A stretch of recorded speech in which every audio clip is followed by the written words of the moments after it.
I thought the experience with the guest facilitator was great, not just because he was your husband, but he was a really awesome guy.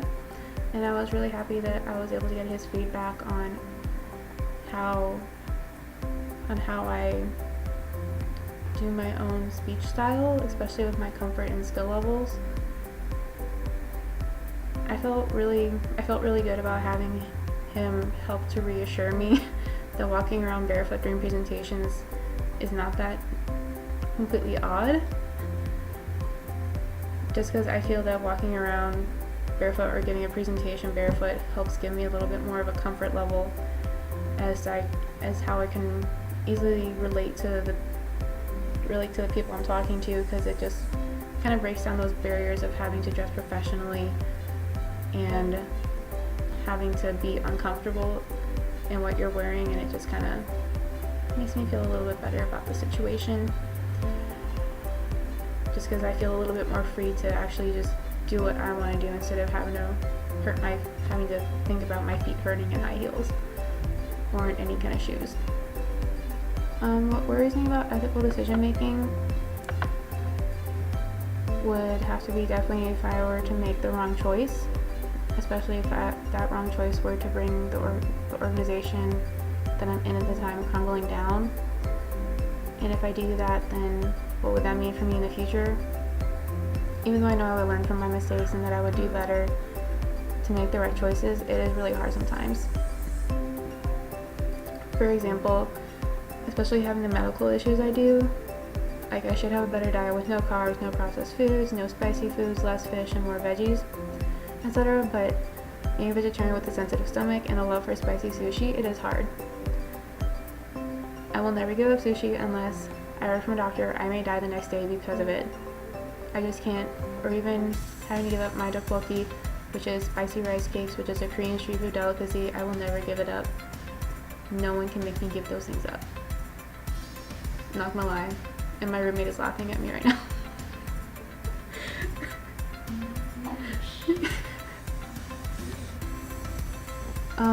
What excites me though, thinking about ethical leadership, would have to be knowing that I could be making a difference with the choices that I make and leading a company or organization into a better future. Because I want to be a leader that people can look up to for inspiration, for guidance, or knowing that they can trust me with their business, whether it be personal, professional, with friends, or even just coworkers or colleagues. I think for examples of good and bad organizational climates and what I would do differently, an example that comes to mind would have to be last semester before I became president of Freedom Connection. There was a huge struggle at the end of the last semester before the shift of leadership or the change in e-board. The founding board had made it, at first they made it very clear to us that our opinions mattered. And at the end of the 2015 semester in fall, my friend Keely and I were selected to become program coordinators. Come the new 2016 spring semester, we took our resolutions to heart. We recommended activities left and right, but the board had refused to implement them or even consider them. The struggle being that the current president and board were not really listening to our concerns or activism on campus. They were more so focused on political and administrative things and not trying to focus on anything that had to do with the actual members, which really was only about like 4 other people. We spoke out about it quite often, and it kind of blew up into this huge thing at the end of the semester, especially once it came down to the very last month, as nothing had happened. And it led to a huge fight amongst everyone in the board until like the change of leadership happened, and we were awarded the new RSO of the year. Everything got a little bit better, and it just made us all vow to make sure that the organization for the following semester would be more inclusive, and then we would have more events, but still try and separate it to focus on administrative and the groups, and to figure a way how to do that. if I could go back and do something different, I would probably handle the situation differently instead of instead of leading it to a fight. I would have tried to go back and gotten to the root of the problem, trying to see what exactly their reasonings were for, besides funding and time, when it could have fallen on to me and Keely to take care of it, and we would have been fine with that.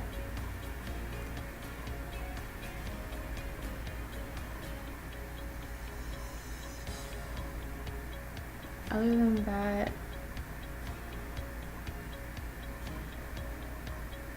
I probably would have tried to keep my cool a little bit more and just told myself that it's almost over. I think a good example though a good example of organizational climate would have to be with this other RSO that we work with called SEED, Students Engaged in Ending Displacement. Tabitha is the president for that, and she's really good at what she does. She's very good about the organization aspects. Everyone there knows what they're doing. Everything runs smoothly, and it seems like they have all their stuff figured out, whereas we're still baby fish trying to grow out of our small little pond. So I would try to implement more. I'm trying to implement more of what they do there. This question is actually pretty difficult for me to think about. My whole reasoning for taking this class was to help me become a better leader for my organization and in life. I wanted to make sure that I was making ethical decisions and that I would not make the same mistakes that the previous board was making in their decision-making processes. Since the start of the term, though, I'd have to say the biggest thing that would have changed is how I view management versus leadership and how one becomes a leader or embodies what a leader is.